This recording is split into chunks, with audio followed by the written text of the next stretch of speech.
Thank you, Air Marshal Bharti. So, ladies and gentlemen, he's outlined operations not only on the night of 6th and 7th of May, when Operation Sindoor commenced, but also on the subsequent night.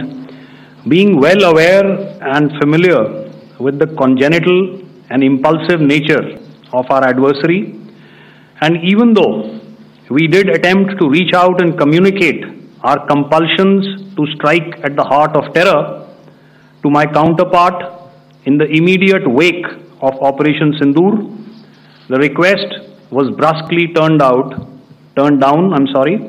with an intimation that a severe response was inevitable and in the offing. We were, of course, prepared. Operations on the 7th and the 8th, Air Marshal Bharti spoken about.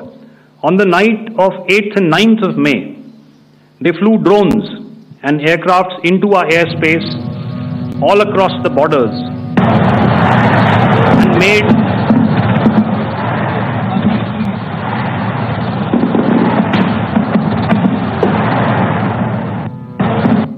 and made largely unsuccessful attempts to target numerous military infrastructure.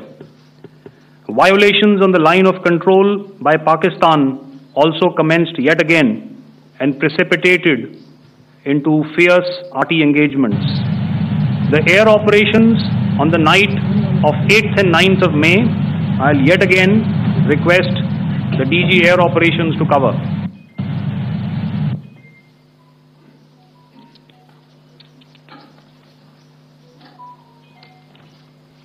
So I just covered what happened on the night of 7th and 8th. What we found that on the night of 8th and 9th, starting as early as 22:30 hours, our cities had a mass raid of drones, unmanned aerial vehicles, UCAVs, starting right from Srinagar, going down right up to Nalia. It was a mass raid in waves, and it was relentless. However, we were prepared, and our air defense preparedness ensured that there is no damage on ground or to any of the intended targets that the enemy might have planned for.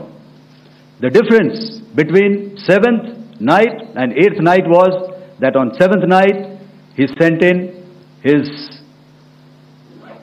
Jihad class of UAVs.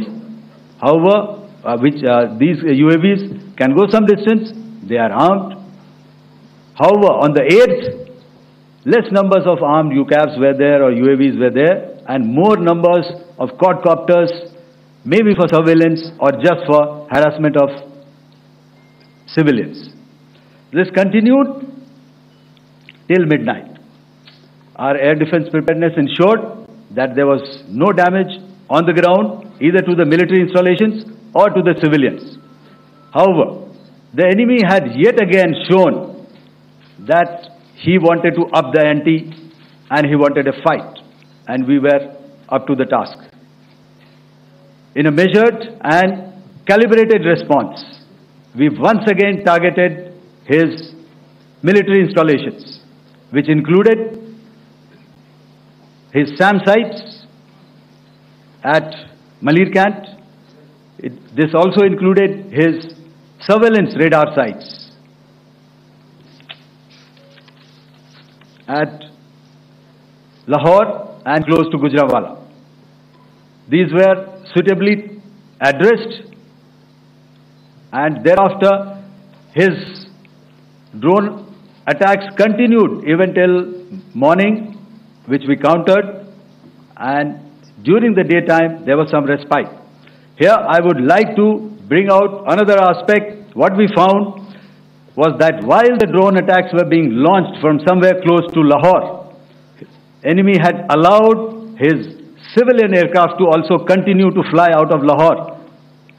Not only his own aircraft, but international passenger aircraft, which is quite insensitive, and we had to exercise extreme caution, even at the cost of some tactical disadvantage, to ensure that there is no damage to any of the civilian aircraft.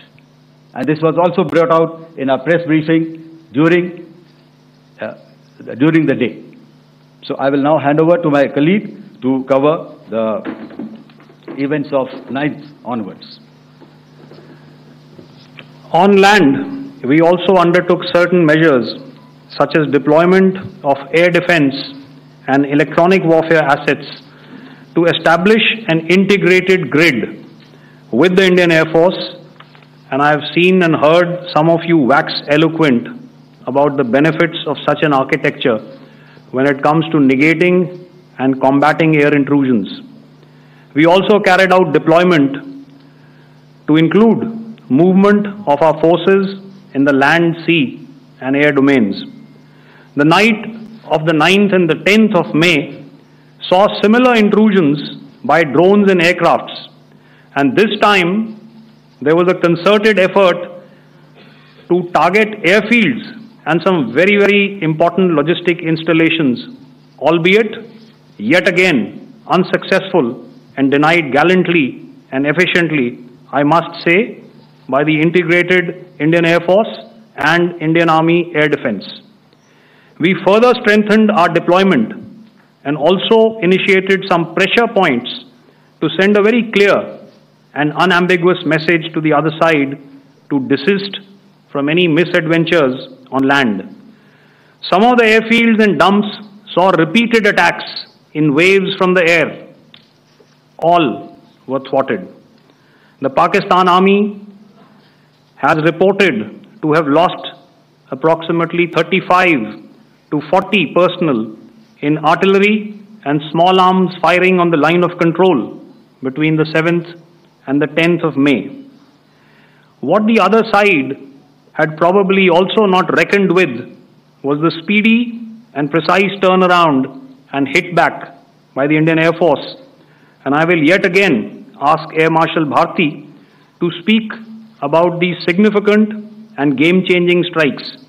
I will thereafter request Vice Admiral Pramod, my colleague and Director General of Naval Operations, to tell us about some very telling naval maneuvers in the Arabian Sea that exerted pressure on the night of 9th and 10th of May.